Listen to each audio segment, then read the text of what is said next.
Before we start, warning. Spoilers ahead. Today, I'm going to recap a 2019 Korean drama movie called Kim Ji-young, born 1982. This movie is adapted from a novel of the same name in which the story is inspired by the writer's life.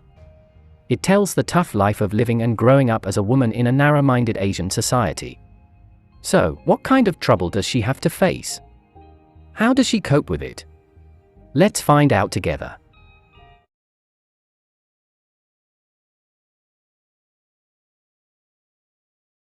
The story begins with Ji-young, a mere hectic housewife, who has a loving husband, Dae-hyun. They are a great couple that always tries to assist each other.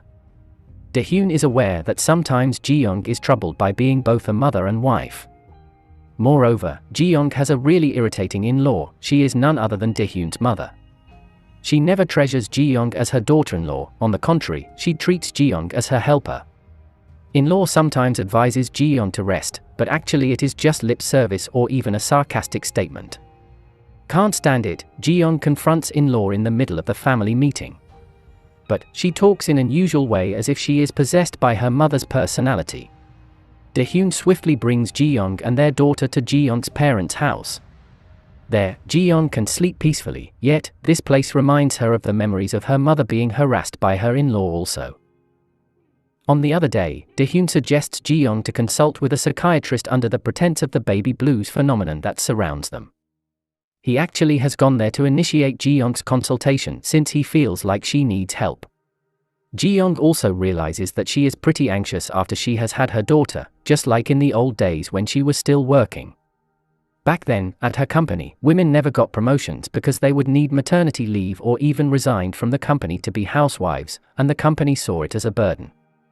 The persistent Ji-young kept trying to impress her chief since she admired her so much, other than she also wanted to get promoted. She had a dream to be just like Chief one day. Even after having a child, Chief was still the same productive career woman.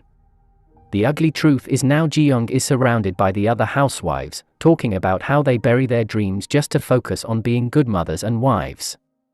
Deep down, Ji-young misses being a career woman.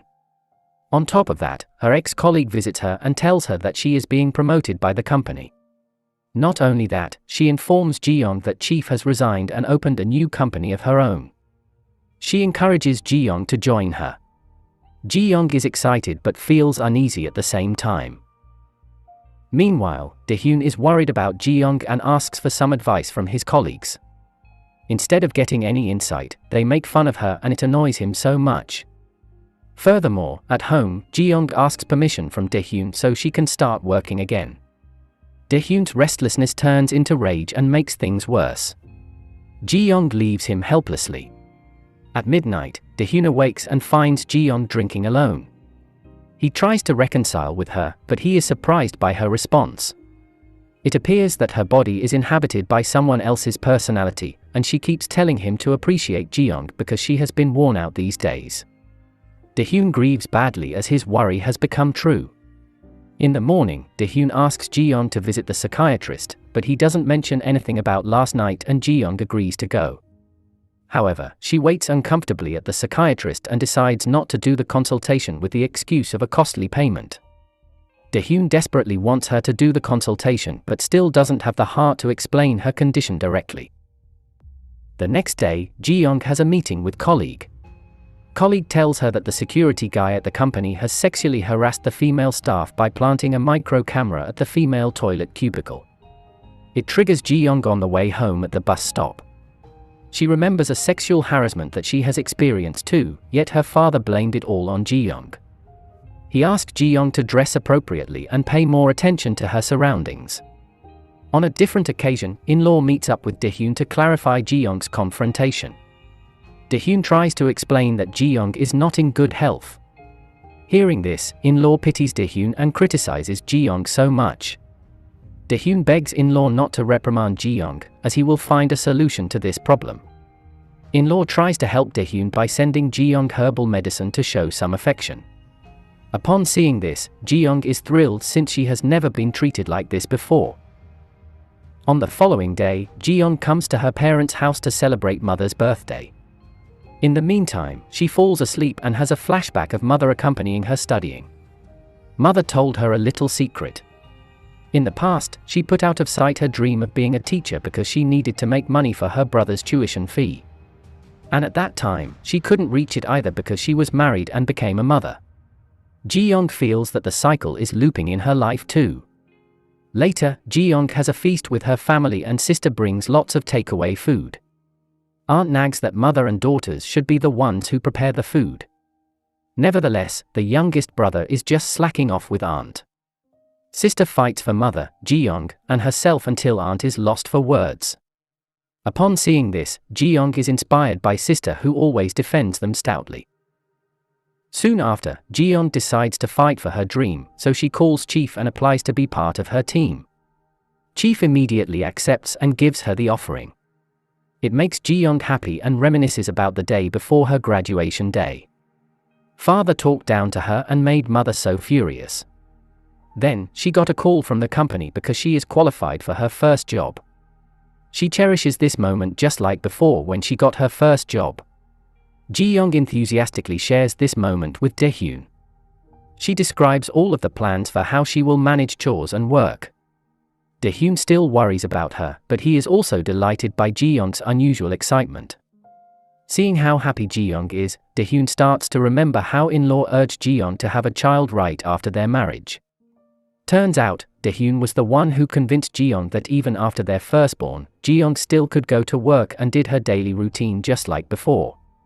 However, right now, Ji-young is trapped in this circumstance. Day by day, Ji-young seeks a babysitter for her daughter, yet no one applies for the job. Subsequently, Dae-hyun offers himself to take care of their daughter by proposing a parental leave to his company. He risks his career since most of the male staff that files for the parental leave will be kicked out. At first, Ji-young is very happy because her husband lends her a hand, however, in-law freaks out when she gets the news. She humiliates Ji-young by saying that she is incapable and her impulsiveness can harm Dae-hyun's brilliant future. In-law even complains to mother and says that Ji-young is crazy and has a severe mental illness. Mother hastily goes to Ji-young's house. When she arrives, she explains that she will take care of Ji-young's daughter so Ji-young can freely go to work. Mother's explanation triggers another episode of her illness and makes Ji-young look like she is being possessed by her late grandmother. She asks mother not to sacrifice herself anymore because she has been through so much. Mother was willing to work day and night to become a tailor until she hurt herself for the family. She keeps saying that Ji-young has become this strong because she looks up to mother who never gives up, and always tries to be a good mother, wife, and sister, even after she has left her dream. Mother cries out loud in frustration realizing how bad her daughter has suffered. At home, she finally breaks and blames her daughter's condition on father by saying that he has never given any attention to Ji-young. The next day, Ji-young gives up on her dream to work and convinces herself that her in-laws' words are reasonable. Dae-hyun supports her willingness by saying that Ji-young needs to take a break and just needs to take care of their daughter for her good. Ji-young misinterprets her husband's words and overflows her emotion. She feels like Dae-hyun and in-law are gaslighting her by saying that everything is for her sake, meanwhile they just want to lock her away. Finally, Dae-hyun exposes a video of Ji-young when she is inhabited by mother's personality. Ji-young is wide-eyed seeing how the illness has taken over her. After that incident, Ji-young tries to make peace with herself. She is ready to attend a consultation with the psychiatrist for her treatment. Day by day, because of the love and support from her family, and also her eagerness, she finally can move on with her life. She also goes to the chief's company to inform her that she can't go to work because she still needs time for recovery. In fact, she can speak up for herself in front of the strangers who judge and offend her. All this time, she covers herself behind the shadow of her husband and daughter. It's all because society teaches them that women are supposed to stay at home, do chores, and follow what their husbands and in-laws want. Sometimes she is happy being someone's mother or wife, yet she feels trapped inside. She is blaming herself for being so incapable and can't find any way out of it. In the end, Ji-young realizes this is not her fault. People's mindset regarding women should be held responsible instead. The social system that has been programmed to have a list of do's and don'ts for women is totally wrong. Then, Ji-young pours all of her emotion and mind into writing until it is published through lots of media.